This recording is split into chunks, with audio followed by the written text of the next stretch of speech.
आर्णी शहरासह तालुक्यात अलीकडे अंमली पदार्थ, ड्रग्ज विक्री व वापरासंदर्भात पोलीस स्टेशन आर्णी येथे तक्रार अर्ज दाखल झाला आहे. परंतु त्या अर्जामध्ये कोणतीही कार्यवाही करण्यासाठी उपयुक्त माहिती दिलेली नाही. या गुन्हेगारी प्रवृत्तीवर नियंत्रण मिळवण्यासाठी पोलीस विभागाकडून विशेष मोहीम हाती घेण्यात आली आहे. नागरिकांना जाहीर आवाहन करण्यात येते की आपल्या परिसरात अंमली पदार्थाचा साठा, विक्री, वाहतूक किंवा वापराबाबत कोणाकडेही कोणतीही माहिती असल्यास ती पोलिसांना कळवावी. आपली ओळख गोपनीय ठेवली जाईल. तसेच माहिती देणाऱ्यास पोलीस स्टेशन आर्णी तर्फे योग्य बक्षीस देण्यात येईल. आपल्या छोट्याशा सहकार्यामुळे समाजामध्ये तरुणांचे भवितव्य सुरक्षित राहील आणि अंमली पदार्थाच्या व्यसनापासून बचाव होईल, असे आवाहन पोलीस स्टेशन आर्णीचे ठाणेदार निलेश सुरडकर यांनी नागरिकांना केले आहे. सोबतच असे काही आढळल्यास नागरिकांनी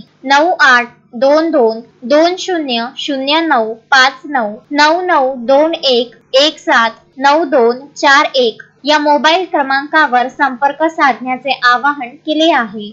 आर्णी शहरातील सर्व नागरिकांना पोलीस स्टेशन आर्णीतर्फे आवाहन करण्यात येते की आपल्या शहरात व तालुक्यातील सुद्धा जनतेला आवाहन करण्यात येत आहे की शहरात किंवा तालुक्यात कोणत्याही ठिकाणी अंमली पदार्थ जसे ड्रग्ज, MD ड्रग्ज, गांजा किंवा इतर कोणत्याही अंमली पदार्थाची विक्री, वाहतूक किंवा साठवणूक होत असल्यास आपण पोलीस स्टेशन आर्णीशी संपर्क साधावा.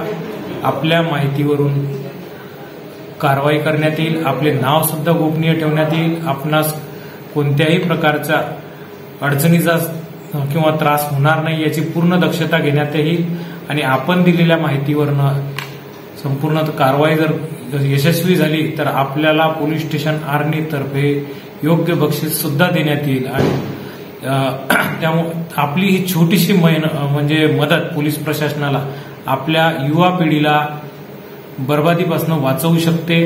त्यांचं भविष्य हे उज्ज्वल करू शकते. त्यामुळे माझं सर्व जनतेला आव्हान आहे की आपण कोणत्याही अंमली पदार्थांच्या बद्दल आपल्याला कोणत्याही प्रकारची माहिती असली तर ती आर्णी पोलीस स्टेशनला मला किंवा पर्यायी स्वरूपात आमचे दुय्यम अधिकारी किंवा अंमलदार आपल्याला जिथं संपर्क साधता येईल त्यांना देण्यात यावी, जेणेकरून आपल्या उज्ज्वल म्हणजे पुढच्या पिढीला आपण धोक्यांपासून वाचवू आणि त्यांचं भविष्य उज्ज्वल करू. एवढंच माझं जाहीर आव्हान आहे. किशोर पवार, विदर्भ न्यूज, आर्णी.